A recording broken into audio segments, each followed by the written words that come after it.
Art. It's a word that is associated with a great deal of professions in today's world, and your thoughts as to what it pertains to will vary, as will your feelings towards it.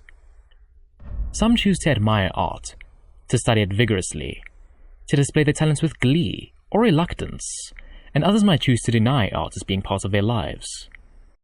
Throughout history, however, art has had a critical role in shaping the modern world as it walks hand in hand with innovation, evolving our knowledge, society, and state of being as we evolved it.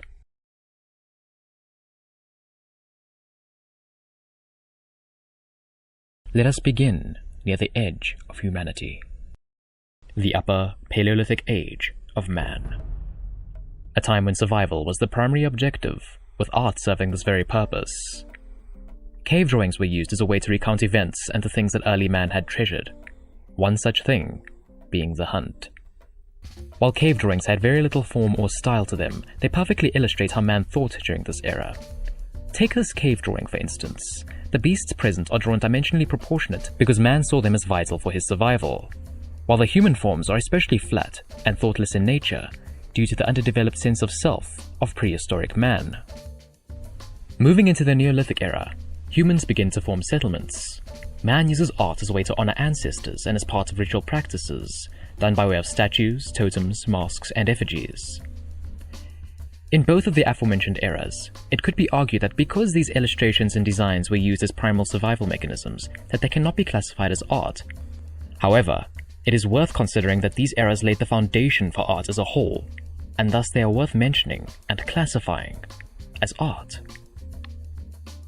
The Bronze Age saw the dawn of civilizations, with humans creating primal works of art to honor their ancestors, as well as to invoke and reinforce belief in something greater than themselves, achieved by crafting statues, pots, and masks designed to be symmetrical and durable.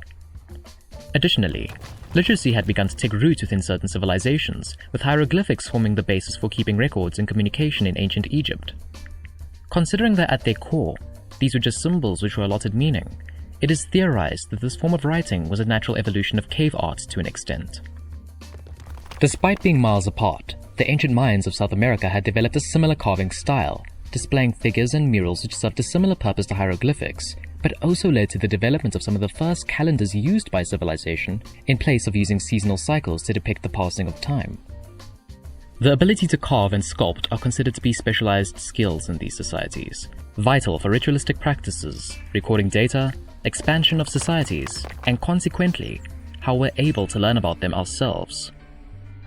Art across this era was not used primarily for decoration, but rather as a tool for survival and a testament to the advancements of a civilization. We shift our focus to Europe at the dawn of the Age of Idealism, which saw the rise of Greek and Roman culture and a tempest of knowledge and psychological thought, putting an emphasis on individualism as opposed to celebrating deities exclusively. Architecture of the period was durable and showed evidence of being grounded in ratios of mathematical beauty and strength. Finely illustrated pottery and murals recounted events and told tales of Greek deities, and while the forms present on them lacked depth, they were effective at conveying information and emotion. In an effort to display man as equal to their deities, statues crafted of the human form by both the Greeks and Romans were exceptionally well developed, athletic, and proportionally accurate, with the intent of crafting works that were flawless. This is not done in defiance of their deities, however, but to prove the potential and aptitude of humans, not just in their artistic ability, but in all developing fields. Time passes, and civilizations rise and fall, with the Middle Ages seeing Christianity overshadow paganism as the primary ideology in Europe. Art of the era focuses heavily on contextualizing and depicting religious figures, as well as more eccentric art accompanying manuscripts. Architecture and manuscripts received a noticeable upheaval in their design and durability, and while a majority of the artists from the earlier years of this period remain somewhat anonymous, their designs help shape a contained society which spanned a millennium, encompassing a range of differing, yet similar styles. Art suited the promotion of religion quite well, as it served to beautify and attract followers to an ideology, which was the reason for the incredible increase of detail and grandeur of art during this period across Europe, something that the church capitalized on in order to promote the creation of increasingly lavish works in order to attract more followers to Christianity. Similarly, art served to beautify Buddhism in the East, with countries like Tibet and Thailand primarily crafting statues of the Buddha depicting him in a state of calm in order to allude to people of the harmonious teachings of Buddhism. It is often thought that with the emergence of Islam in the Arabian Peninsula during the 7th century, that the creation of art was forbidden for followers of the religion. However, this is often a misunderstood aspect of the religion. While creating pieces with figures present in them is looked down upon by factions of the various Islamic schools of thought, the pioneering of calligraphy, geometric art, and elaborate patterns were extensively refined by Arabian artists, eventually leading to the creation of some of the most mesmerizing murals and architecture of the Eastern world. Art had also played a central role in the evolution of China's culture. Like the Arabs, calligraphy and architecture are a uniquely refined and stylized part of the Eastern civilization, with countless emperors pushing for the promotion of art in society. This is evident by the quality of silk embroidery, ink art, and carvings throughout this period, and became particularly prominent as Chinese art became influenced by the teachings of Buddhism. Throughout this 1,000-year period, we see that art was the ultimate asset to make the unknown appear attractive, which made it an exceptionally powerful tool to influence the masses towards an ideology. However, it also proved to become an underlying part of many religions and cultures as their societies developed. We shift our focus back to Europe at the turn of the 15th century, where the Renaissance stirs into being. Arguably one of the most important transitional periods in history, the explosion of insight and culture that had occurred during this era hadn't been seen since the time of the Hellenic civilizations. Art had manifested itself in developing technologies in tandem with mathematics, in fields such as medicine, architecture, engineering, astronomy, and cartography, with this era marking the now exponential progress we've made in the aforementioned fields. As an example of this fact, while Andreas Vesalius was one of the primary leaders in anatomical studies at the time, influential artists such as Leonardo da Vinci and Albrecht Dürer had similarly propelled our understanding of the human body through their efforts. Dissecting and illustrating the human form, and the increased insight concerning how our organs operated, had evolved medicinal practice and proved paramount to kickstarting our endless quest to understand our shells. To be an artist during this period required a great understanding of utilizing perspective and form as opposed to the pieces of previous eras, as artworks had fully embraced composition and incorporated what we now know as the general elements of design within them. While religions continued to use art as a tool to inspire and control the masses, the Renaissance itself was brought about due to the rising middle class's questioning of the church. Looking into the past and analyzing the mannerisms of Greek and Roman culture, many found solace in the fact that these civilizations, despite keeping sentiments of worship as part of their lives, thrived due to the ideology of humanism, which was refined during the Renaissance itself. Owning art paralleled wealth and social status, while art itself had evolved into more of an industry during this period, with institutions teaching the field popping up all around Europe.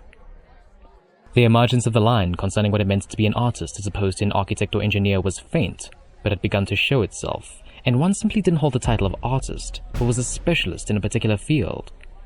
To be skilled at more than one's field was achievable based on the prerogative of the individual, with some artists finding prominence in a wide array of areas. The rise of academies eventually helped solidify the master artists' efforts and granted them esteemed positions. But with success comes complacency, and with complacency comes fear of change. Taken as a whole, the religious agenda of the medieval age was continually expressed within art of the Renaissance, but art of the era simultaneously assisted scientific and societal development and laid the groundwork for the way the artist approaches art itself, due to taking a far more technical approach to creating art compared to the efforts of previous eras. Various artistic forms were once again used as a tool by religions during the Baroque era, with art of the time displaying grandiose spectacle, as well as events that had transpired within the period itself. Meanwhile, the neoclassical movement saw artists aiming to recapture the grace and acute nature of Greco-Roman art by recreating figures from the Hellenic era.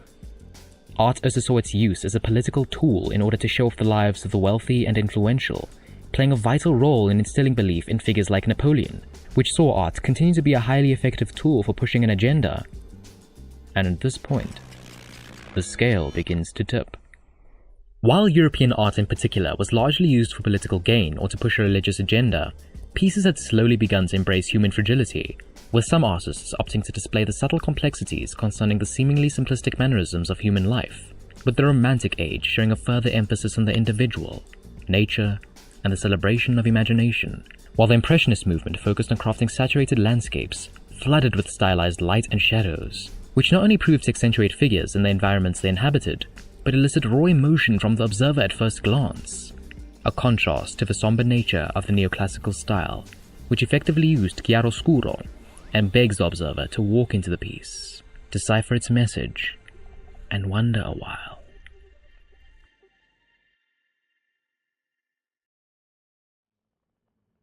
Stepping back to a global view once more, we see the development of tribal art transform at a steady pace across the world.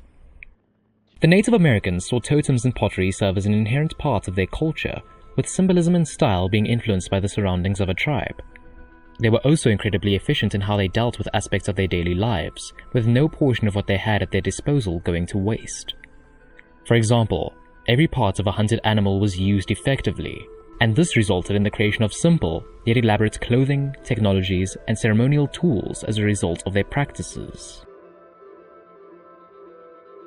Meanwhile, in Africa, masks and statues continue to be a core part of countless tribes throughout the continent, with innovation of art slowly resulting due to the evolution of ritualistic behaviors.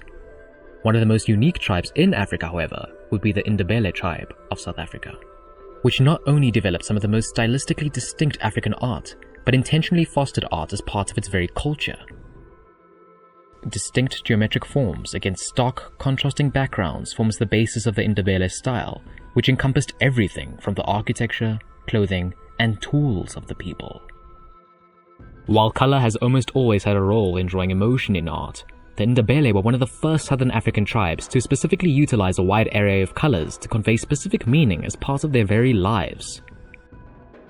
Their style further developed during the 20th century, with beadwork becoming synonymous with the Ndebele, a culture that is still strong within South Africa today. Art in Japan strayed a different course from the realism movement sweeping the world. Tonal forms have always been less prominent in Japanese art, while line work and intelligent use of color were preferred to subtly add flair to pieces. This inspired artists like Van Gogh to craft art with an emphasis on the effective use of brushstrokes and color, as opposed to the process of blending his paintings. As the world became more interconnected, so too did the active exploration of artistic styles, with Japanese ukiyo-e paintings and the geometric forms of African art playing pivotal roles in shaping neo-Western styles. While art continued to be a natural part of various societies and cultures across the world, thoughts on art itself were fragmented in Europe during the 19th and early 20th centuries. The emergence of more expressive styles were frowned upon by the academies due to the perceived lack of effort and skill in creating such pieces, dividing those who used art to express their emotions and thoughts, and those who saw it as something that should always depict the world in a manner that reflects how one sees with their own eyes. Those who chose to create more expressive styles would often lose their alumni with the academies and their standing with society, with many independent artists confined to poverty, and fewer still only finding reverence after death. From here, we see the realism movement find firm ground, as well as the gradual birth of a wealth of anti- and neo-art movements. Free from the constraints of a specific ideology or cause, art transforms into a far more subjective field, and artworks both new and old are interpreted in bold new ways by observers and artists alike. Take the creation of Adam by Michelangelo, for example. It is argued by scholars that despite his faith in the Catholic Church, that a brain surrounds his depiction of God in the piece, alluding to a suggestion that the creation of gods is something man-made in itself. Adding to the fact that some would insist that his depiction of God is akin to an older version of Michelangelo himself, and it is certainly guaranteed to raise a few eyebrows. It is imperative to keep in mind, however, that these are just some of the many interpretations of the piece. The observer is free to interpret what they deem appropriate. With the advent of modern art comes the continued argument of realism versus style. Between observers and artists alike, some are adamant that realism should prevail over style, as it shows the artist's true technical capacity and skill as an artist. Many artists of varying techniques know that this notion simply doesn't hold much water, however, with Picasso proving to be the perfect antithesis to the perceived correlation of realism and artistic ability. From a young age, Picasso was perfectly able to capture the style of the old masters, but because his immense talent was tapped from a young age, it provoked him to explore alternate directions for which to take his art, leading to him pioneering the Cubism movement and deriving eternal joy from creating art, for his life had become art. It's a reminder to the aspiring artists that they're free to explore whatever medium or style they see fit, as realism isn't the epitome of art. However, it still plays a fundamental role for any artist, as one cannot expect to inject style into their work without understanding reality itself first. Regardless of formal training or natural talent, in this contemporary age, it could be stated that the amateur can now compete with the professional, the very thing the masters of the neoclassical movement had both predicted and feared. In reality, however, art today has become less about the style of an age or society as it has been about the artist discovering and expressing their own style, regardless of the medium, ability, or style of the artist. Being an artist may not hold the same weight in accelerating society today as 5 centuries prior, and studying the history of art in acute detail certainly isn't a stipulation to become an artist. But understanding our past is a necessary step to begin crafting a future that encourages critical thought. For thought breeds action, and with action comes creation. Inspiration takes hold, and the cycle begins anew. Across history, art has been a powerful tool to push agendas and promote ideologies. It has been the fabric and bridge between countless cultures and people. Art is capable of taking us to times long past and places we can only imagine. Art will always mean different things to different people. Today, however, art is anything you want it to be. And to me, that is a beautiful thought.